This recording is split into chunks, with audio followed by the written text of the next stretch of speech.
Hello, welcome to Two Peas in a Podcast. I'm Razultor, but you can call me Raz for short. And I'm Sarah Fantastic. And today on the podcast, we're going to be doing our top 10 underrated Disney animated movies. What a mouthful. It's a very long title, much longer than most of our other podcasts so far. So as you know, we do a couple of introductory things first before we jump into whatever the podcast of the day is about. And so today's introductory thing, and I'm playing with my phone cover thing, so it's probably going to make noise in the mic now, because our mic is so strong.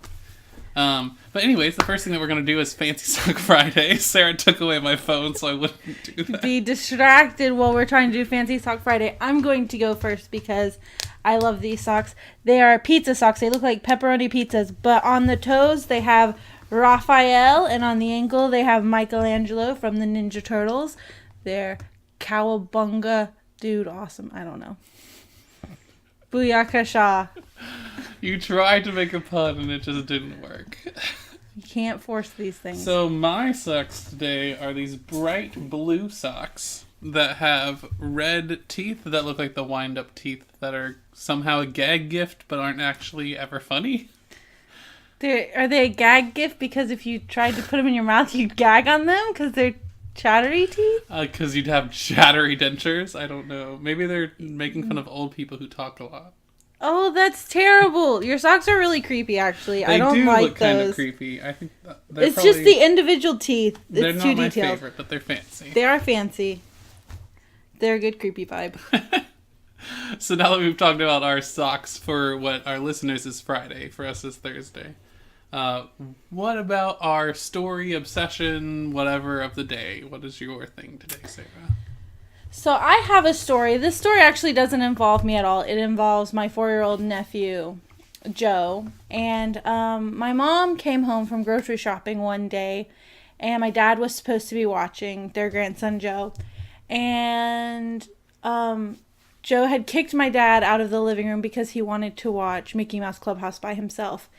And so my dad was just sitting in our back lounge watching TV, and Mom came in and she was really concerned. So she went to the kitchen, and there was a trail of glitter, just gold glitter on the floor. And she followed it from the kitchen to the dining room, into our living room, and then into her bedroom where Joe was jumping on the bed. And as soon as he saw her, he threw a fistful of glitter from a giant tub in his hand up in the air, and then jumped off the bed and fell on his face. And when he looked up, instead of crying, he just looked at my mom and said, "This pixie dust is broken!" And that's why my 4-year-old nephew and I are very good friends. Joe is amazing. I haven't actually met Joe. I need to meet Joe when he comes back into town. Be like, yo, Joe. Yes. Yo, Joe. And that story we like to call Get Joe Own Pixie Dust. And that, dear listeners, is the pun of the day. So that's going to be our new segment where we randomly just throw in a pun, and then we get that, dear listeners, is the pun of the day. It's supposed to be funny, but then it's like whenever you dissect a frog, you kill the living thing, so it's not funny anymore, which makes it funny again. Dissecting frogs is funny for you? No, if you explain the joke, it's like dissecting a frog. You figure out how it works, but then the joke is dead. Okay. Your metaphor was a little bit strange at first, and now it's just sad, because we have dead frogs and dead jokes. But you can laugh about it later. Okay. But only about the jokes. Oh my gosh. Alright, so we're going to jump into our top 10 list of the Disney animated movies that we think are underrated. And so the first one is one of mine, which I had to look up because I forgot a lot of the plot of it. But I was remembering it. It's something that I watched a bunch of as a child. And so our number 10 on our list is DuckTales the movie. I was familiar with DuckTales only as a puzzle that I had growing up. I actually never saw this movie. So anyways, DuckTales is great. It's about Huey, Dewey, and Louie, which are the triplets. And then they also have their friend who's Webby. And they end up finding a magic lamp. And they have this whole adventure with Scrooge McDuck. And so the lamp, of course, has a genie in it. And they try to make the genie their friend. Anyways, I thought it was just a really fun story when I was growing up, and we actually had taped it from when it was on TV, and so we would watch it all the time. And then, of course, the DuckTales theme song. You can't beat the DuckTales theme song. Are you going to sing a bit for us? Life is like a hurricane here in Duckburg. That's all I got. That was great. Did you fast forward through the commercials whenever you recorded it? Or did you just pause the recording? Sure that we either paused the recording or fast forwarded through it. Those were always the best. I'm pretty sure we paused the recording. I used to love when we had a recording of a movie, and I used to love the commercials on it. I thought the commercials were part of the movie because I grew up with it. All right, so next on our list, if you're done talking about DuckTales, I am done talking about DuckTales, is Disney's animated Robin Hood. And I feel like this is just a familiar movie for a lot of people, but when people are talking about their favorite Disney movie, no one really talks about this movie, even though I think it's really clever, it's really funny, the characters are just really great. They're all animals, which is hilarious. That is the best part. And there's the rooster who just, like, walks around strumming the guitar all the time. Nodding. It's beautiful. All of these have such good songs. Disney is so good at songwriting. Or the people they hire are really good at songwriting. No, Disney is good at songwriting. I might have you back away from the mic a little, Sarah, because it looks like your stuff is a little loud sometimes. Well, you're sitting way far away. That's because it can pick up so much sound. It's such a powerful microphone that we have now. Oh, yeah, we're on a new mic today, guys. We are on a Blue Yeti mic, if you want to know what type we're using. And so we can talk and laugh and have fun at the same time. It's amazing. We can talk in sync now. That's really scary. Without it being super echoey, hopefully. So the next movie that we have, our number 8 on our top 10 list, is definitely Atlantis. This is definitely a movie that I think not enough people have seen, because I talk to people and I'm like, oh, have you watched Atlantis? They're like, I've never heard of that. To me, it just has these really unique characters. Mm-hmm. And it has Mole, I believe, is the French guy who's super into dirt. Mole is an incredible character. And they're just all these complex characters. There's not really any songs in Atlantis. No. But to me, it was just altogether a really fun movie. And it had some really good lessons about kind of what colonialism or just the search for power does to societies that, are affected by that. It definitely is one of Disney's darker movies, especially for that animation period, I feel like. But the animation in it was really, really it's beautiful. Good. Like, it's just really eye-catching and really fun to watch. Yeah, I really like that mix of the kind of mechanical animation with the 2D animation. Yeah. To where it has, like, that mixture of 3D and 2D. It reminds me a lot of Attack on Titan for, like, an anime, of how it has that kind of mix of 2D and 3D. Yeah, I definitely agree. Mm-hmm. All right, so next on our list, our number 7 movie is The Emperor's New Groove. I insisted this had to go on the list because, while it wasn't one of my favorites when I was younger, it is definitely one of my favorites today. I think it's just so funny and clever, and the lines are just so memorable. Anytime I get into a really awkward situation, I just want to scream out, "A llama! He's supposed to be dead!" But I don't, because then I wouldn't have any friends. Squeakity squeak squeak squeak. The acorn. Just a beautiful It's great. movie. If you haven't seen The Emperor's New Groove, that's definitely one that you need to watch. Yzma is definitely one of the evilest villains out there, but she is also stylish and hilarious, so you cannot hate her. She's a fabulous villain. So that was number 7 on our list. Number 6, and I actually like that we put this as number 6. I think it was only on my list, though. I don't think it made your list. I was going to put it on my list, but then I was like, it's so recent, though. Like, who hasn't A lot of people haven't seen it, actually. I hadn't heard of it until I, was like, oh, yeah, what Disney movies came out recently? And, I should watch that.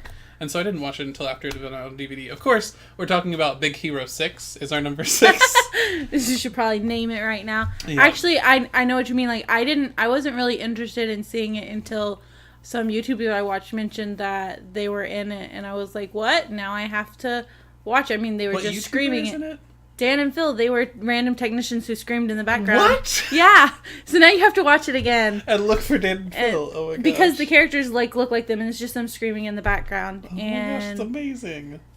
So that's whenever I actually heard of it, and I was like, whoa, I didn't even realize this was a movie until that moment. And I really feel like Baymax is an undersold character. Like, Baymax out of is a all great of the character. sidekicks that are super famous and memorable, like, I don't understand why Baymax isn't. He just has some great lines. One of my Instagram tags for my personal Instagram is Hairy Baby. Whenever I post a picture of my cat, I always post that, thanks to Baymax. Oh my gosh, Baymax is excellent. Hairy Baby. So you have our number 5. Oh yeah, so I was too busy laughing about hairy babies. Our number 5 movie is Meet the Robinsons. I have actually only seen this movie a couple of times, but every time I've seen it, I've really enjoyed it. I think it's a really good mix of all the things that Disney does well, because there are just random, really intense song numbers, and then there are those, soulful background songs. The singing frogs. And then there's this sort of wacky, almost 3D style animation that they were experimenting with. There are really ridiculous characters. Did the frog singing come out before Princess and the Frog? Yes. Stolen, Disney. You're copying your own ideas. Different styles of animation. It's completely legitimate and okay. Totally fine. But one thing that I really loved about Meet the Robinsons is Disney does a lot of movies which are like, oh, believe in yourself, like, make your future better. But the thing I loved about Meet the Robinsons was that the message was, sometimes you can't make your life right now better. Sometimes you just have to live and get through it. But it will get better one day. And I think that that was something that really helped me through some tough times when I was a teenager, was just remembering, like, it will get better someday. I might not have a bunch of friends or people around me right now who I feel like are supporting me well, but one day I will have that support. And so if you're listening and you feel that way, go watch Meet the Robinsons. I think one of my favorite parts was whenever Lewis is being introduced to the family, and he walks in through the front doors, and these two guys, like these two identical twins, pop out of like giant like plant pots on the side of the porch, and they're explained as, they're just the twins. They showed up one day. We don't know who they are, but they're our family and we love them. I mean, just two random dudes who show up and live outside your front door in planter pots. That's cool. My favorite is definitely, there's a T-Rex who's controlled by the evil genius guy, basically. With the hat. And so the T-Rex is trying to get him, and he can't catch the main character because he has a giant head and little arms, and the T-Rex can speak. So he's like, what's the holdup? And the T-Rex goes, I have a giant head and teeny little arms. I don't think this plan was thought out very well. That is one of the highlights of great. the movie, the T-Rex. So our number 4 is a pick that was on both of our lists, actually, when we compared them. And I had an extra one, which Sarah did not have. So our pick for number 4 is a Goofy movie. If you haven't seen it, it's a really great story about the bonding between a father and son. Obviously, it has Goofy and his son Max. And so, for me, I remember watching this all the time and just seeing their adventure together and seeing how much fun it was, even though Max tried to, like, make it about himself. Mm-hmm. And so it was just a really good story. And then, of course, the sequel, we're making this like a 2-parter for just number 4, is called An Extremely Goofy Movie. And it's about when Max gets older and is about to move to college and kind of that changing of the parent-child relationship, which I think was also done really well. I actually don't think I've ever seen the sequel all the way through. I've seen bits and pieces of it. Gotta see them at the X Games. I know. I remember when I was younger, I watched a Goofy movie, and all that I remembered was Bigfoot sitting on their car listening to Max's music. And, like, that's literally the only thing I remembered. And I think it terrified me when I was a child. Like, I was afraid to go camping because I was afraid Bigfoot was going to crash my camp. I just love that they were actually going camping, and then the neighbor, I can't remember what his name is right now. Pete. Yeah, Pete, they went glamping, and he had, like, a bowling alley on his motorhome. That was amazing. I love Pete. It was such a great scene.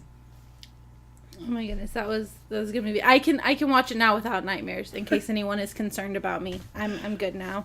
So do I need to talk about the next one since you're going to talk about the Great Mouse? Or excuse me, the number 2.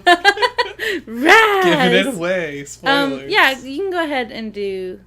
Yeah. So our number 3 is actually The Sword and the Stone, and so this one is about King Arthur and Merlin, and so it's about basically Merlin training King Arthur in magic, and it's about when he pulls that sword out of the stone, like the legend says.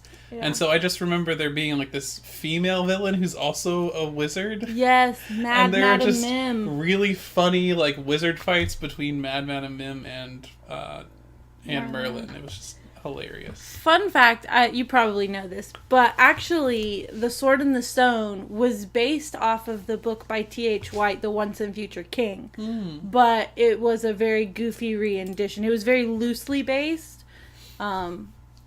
It's one of like the wizard war between Merlin and Madman Mim was definitely one of my favorite scenes growing up. I would actually fast forward through most of the movie just to get to that one scene. When I was little. Oh, that's great. Back when you could, press the fast forward button on the VHS player. Yep. Which I still have one, but... And you would have to wait forever for it to rewind. I would just rewind it back to that one point. So when we put it in, we could just watch that. Because I thought that was the most clever part. Mm-hmm. Alright, so I'm going to talk about number 2 now, if we're done talking about The Sword and the Stone, because I'm really excited about this one. Number 2 is The Great Mouse Detective. That was one of my favorite movies growing up.